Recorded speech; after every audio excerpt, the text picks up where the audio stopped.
দর্পণ ভাই কোথা থেকে আসছেন? আমি পাবনা ঈশ্বরদী থেকে আসছি। এই ঈশ্বরদী থেকে আসার কারণ যদি একটু বলতেন। আমার বাগান করার ইচ্ছা।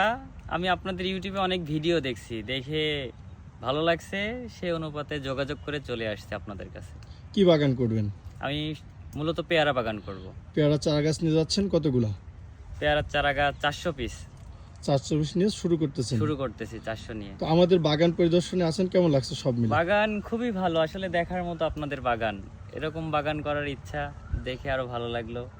এরকমই ইচ্ছা করার। পাবনা তো অনেক নার্সারি ছিল, সেখান থেকে চারা গাছ না নিয়ে আমাদের নার্সারি থেকে নেওয়ার কারণ যদি বলতেন।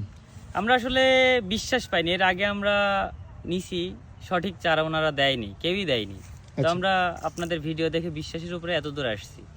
কি মনে হচ্ছে, ভালো চারা তো পাবেন? আশা করি অবশ্যই ভালো কিছু পাবো। তো পাবনাবাসী চাইলে আমাদের কাছ থেকে চারা গাছ নিয়ে বাগান করতে পারি কিনা? ইনশাল্লাহ। পাবনা না, সারা বাংলাদেশ থেকে যে কোনো মানুষ যদি পেয়ারা বাগান কিংবা অন্যান্য আরো যত রকম বাগান আছে করতে চায়, এখানে আসতে পারবে। ভালো জাত, ভালো গাছ পাওয়া যাবে। Thank you.